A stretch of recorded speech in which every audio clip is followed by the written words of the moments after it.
জন্ম এক নতুন জীবনের শুরু। আমরা পৃথিবীতে আসি নির্দোষ, নিষ্পাপ, কিন্তু সময়ের সঙ্গে সঙ্গে এই নিষ্পাপ জীবন অন্ধকারে ডুবে যায়। কিন্তু কেন?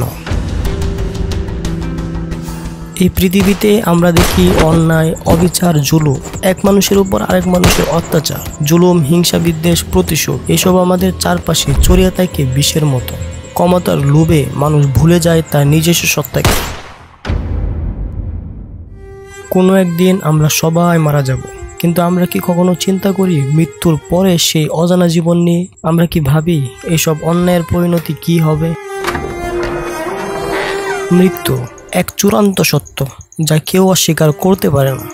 আমাদের চোখ বন্ধ হবে, আমাদের শ্বাস থেমে যাবে এবং তারপর সব ঠান্ডা হয়ে যাবে। এই পৃথিবীর সমস্ত অত্যাচার, সকল হিংসা, সকল অপরাধের কি বিচার হবে না? হ্যাঁ, অবশ্যই হবে।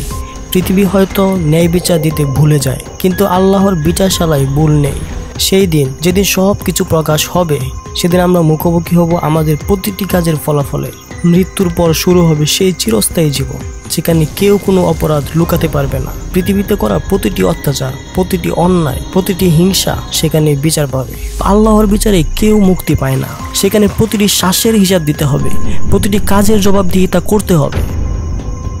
আপনি কি এটা ভাবেন যে মৃত্যুর পরে সব শেষ হয়ে যায়? না, কিছুই শেষ হয় না, বরং সেখান থেকেই সব কিছুর শুরু হয়। তাই আসুন আজই আমরা আমাদের জীবনকে শুধরে নেই, অন্যায়ের পথ থেকে ফিরে আসি। মনে রাখি, ক্ষমা, দয়া এবং সত্যের পথই একমাত্র পথ, কারণ বিচার এড়ানোর কোনো সুযোগ নেই। মৃত্যুর পরেও আমাদের চলতে হবে সেই বিচারের পথে।